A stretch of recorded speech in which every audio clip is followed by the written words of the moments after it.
Om Awigenam Astu Namo Sidam, selamat datang di Bake Barak Official. Jangan lupa like, komen, dan subscribe agar Anda selalu mendapatkan video-video terbaru seputaran babat Bali dan mantra-mantra Bali kuno lainnya. Baik, langsung saja kali ini kita akan membahas tentang perseteruan kaum Brahmana dengan seorang raja yang mengaku sebagai Tuhan. Hal ini terjadi di kerajaan Kediri yang pada saat itu dipimpin oleh Raja Dandang Gendis, di mana sangat kental dengan nuansa politik serta intrik pada masa itu, yang menjadi catatan sejarah dalam merebut pengaruh para kaum Brahmana, di mana mereka dianggap mempunyai andil besar dalam berdaulatnya suatu kerajaan karena mereka adalah kaum terpelajar pada masa itu. Dikisahkan Sri Maharaja Kertajaya atau Prabu Dandang Gendis adalah raja terakhir kerajaan Kediri sebagai penerus dinasti Warmadewa yang memerintah antara tahun 1194 sampai tahun 1222 Masehi. Selama menjalankan pemerintahannya, beliau dikenal kontroversial karena mengeluarkan maklumat kepada seluruh lapisan masyarakat yang ada di bawah kekuasaan kerajaannya untuk menyembahnya layaknya dewa. Sebagai bagian kebijakan politik yang diterapkan beliau untuk memperkokoh dominasinya dalam strata catur warna, tentu saja atas kebijakan ini banyak dikecam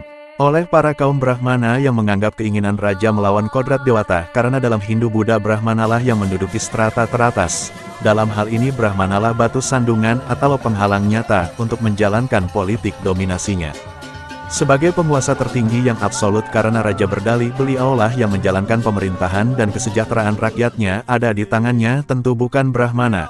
Kejadian ini disebut Dandang Gendis menggugat kaum Brahmana. Sumber kitab Pararaton mengetahui hubungan Brahmana dan Raja Dandang Gendis kurang baik di Kediri oleh Ken Arok. Hal tersebut dimanfaatkan untuk mengikis rasa percaya penduduk kepada pemerintahan Dandang Gendis dengan menaikkan tensi Brahmana dan Raja Kediri semakin memanas. Dengan menyebar isu bahwa Baginda Raja Kediri menurunkan titah akan merubah catur warna, di mana raja berkedudukan paling atas, barang siapa yang menghalangi atau menentang hal tersebut akan dihukum oleh raja.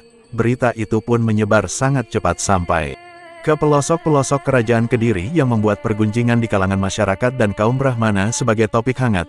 Maka atas beredarnya berita itu, kaum Brahmana meminta agar penguasa Kediri menjelaskan apakah berita tersebut benar atau tidak. Dalam pertemuannya dengan kaum Brahmana, Raja Dandang Gendis mengelak semua tuduhan itu. Beliau juga mengatakan tidak mau tanggung jawab atas beredarnya berita tersebut karena beliau merasa tidak memiliki ambisi seperti yang dituduhkan.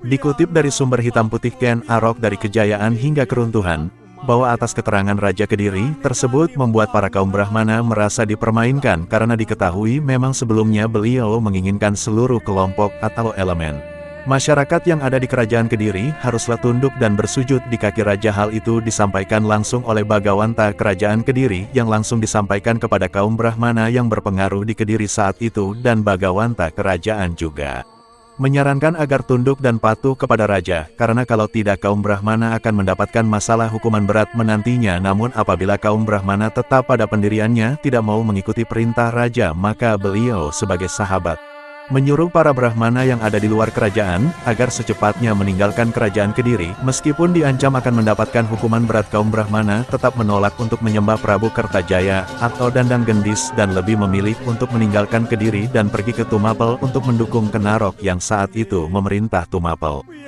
Setelah melengsarkan Tunggul Ametung, adalah seorang resi yang sangat dihormati di tanah Jawa. Ken Arok diketahui ingin melepaskan diri dari kekuasaan Kediri. Keinginannya pun semakin bulat untuk menyerang Kediri setelah kaum Brahmana dari Kediri datang untuk meminta perlindungan. Kemudian Ken Arok segera mempersiapkan penyerangannya ke kerajaan Kediri dengan menggunakan gelar Batara Guru. Ken Arok pun bergerak menyerang kerajaan Kediri. Pertempuran itu dikenal dengan Perang Ganter, diperkirakan terjadi di sekitaran Malang. Dari pihak Tumapel langsung dipimpin oleh Ken Arok, sedangkan dari pihak Kediri dipimpin oleh panglima perangnya yang bernama Mahisa Walungan, adalah adik dari Kertajaya yang terkenal sangat sakti.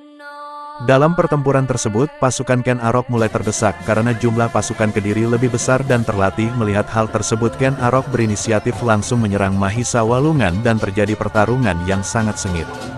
Ken Arok hampir terbunuh oleh Mahisa Walungan, tetapi Ken Arok segera membalikan keadaan dan alhasil Mahisa Walungan pun tewas di tangan Ken Arok. Melihat panglima andalannya sudah tewas di tangan Ken Arok, Prabu Dandang Gendis pun melarikan diri.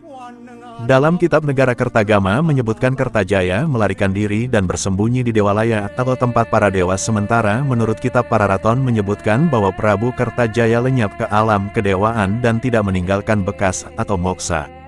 Peristiwa itu mengakhiri masa kekuasaan Kerajaan Kediri yang wilayahnya kemudian menjadi bawahan Kerajaan Tumapel atau Singosari dengan raja yang bernama Ken Arok, kemudian putra dari Kertajaya yang bernama Jaya Saba diangkat oleh Ken Arok sebagai Bupati Kediri pada tahun 1222.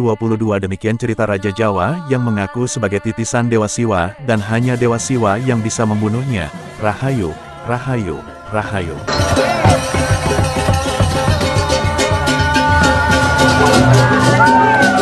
Thank you.